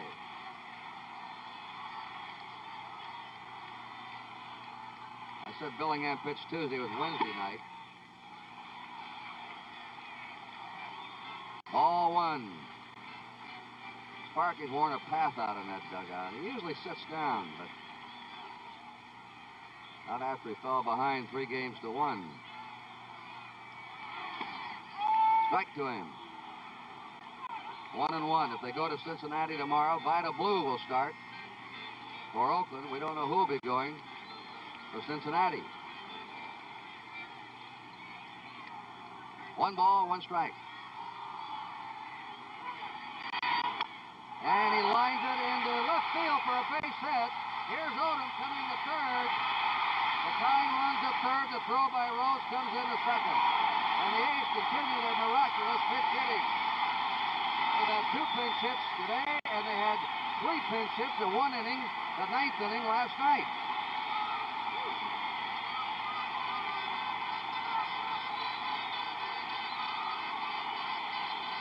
And a good play by Pete Rose.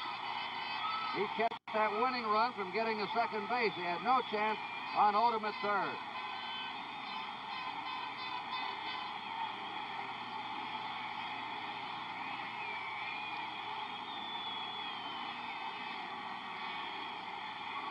Now Herb Norton, the third base coach, wants to talk to Campaneris.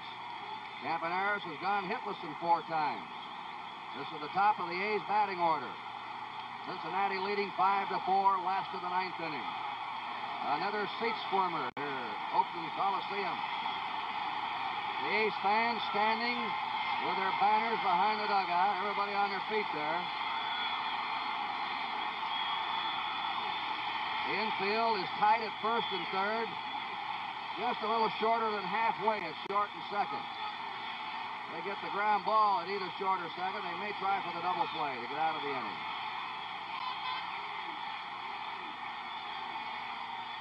Campaneris fouls it off. Out of play. Strike 1.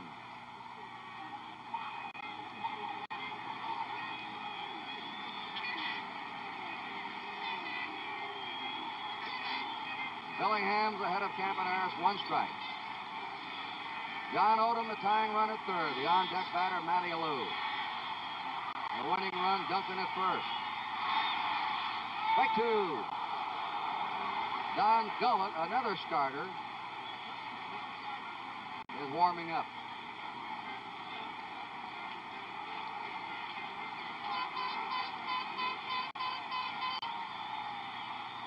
There are 3 starters. The 5th World Series game in a row, it was decided by 1 run. The A's had a chance, a big chance, with runners on first and third, 1 out, but couldn't do it. So in that last of the 9th inning, no runs, 1 hit, there were no errors, and 1 man left. The winning pitcher, Ross Grimsley, and the losing pitcher is Raleigh Fingers. And your final line score, Cincinnati, 5 runs, 8 hits, and no errors. Oakland, 4 runs, 7 hits, and 2 errors. And let's go down now to Tony Kubek. With me on the field, Joe Morgan, one of the heroes, not only with that last play and throw, but also with his base stealing and bases on ball. Joe, you waved Perez off on that last play. Well, Doggy was moving back away, and I was going to be moving away also, but I figured I could round the ball and have my body going toward the plate better than he could. You got 2 bases on ball today, a couple of stolen bases, and scored 2 very important runs. First time that team speed is shown for you guys. Well, it's the first time I've been on base with any consistency, Tony. Like I said all along, if I get on base, we'll score some runs because these guys will get me in, and it seems though when I get on base, things happen. And so far in the series, I hadn't been able to get on base, but really, to be honest with you, I think today gave me a big lift, and I think I'll be real good from now on. Joe, before the ball game today, I overheard you talking to a writer. You refused, and to your credit, to use the excuse that your heel's bad. I think we all know it's bad and it's been bothering you. You've shown a lot of courage playing on it. Well, I don't want to make any excuses, Tony, because, like you say, you just go out there and do the best you can do, and it could have been the other way. I could be having a great series even with the bad heel, so I can't really say the heel is causing me to do a lot of things that I'm doing wrong, but I'm just going to go out there and battle them from now on, and hopefully we can win the next 2. You're going back to Riverfront, back home for that 6th important game. Right, and I tell you what, Tony, we're going to win it. You've got a lot of men in the bullpen today. Who you got starting tomorrow? Does anybody know yet? I don't know. No, I don't know. It was either supposed to be Grimsley, but he pitched last inning here today, so apparently I believe it'll probably be Gary Nolan. Vida Blue for them, it looks like. What do you think about Vida? Well, I tell you what, he's going to have his work cut out for us because these guys started swinging the bat real good. Everyone here is swinging the bat a lot better, except for myself, but these other guys are swinging the bat better, and maybe I can get some more walks. Joe Morgan, thank you so much. Good ball game, and we'll see you in Cincinnati tomorrow. Right, thank you very much, Tony. Now let's go back upstairs. What a 9th inning that was. The top of the 9th ended on a double play throw from Matty Alou into home plate on Concepcion, and then the last of the 9th inning with a double play with Morgan throwing Odom out of the plate. And I guess they'll wonder for a long time to come here in the Coliseum about Odom going in on that pop foul. Fairly close, but he was definitely out of the plate.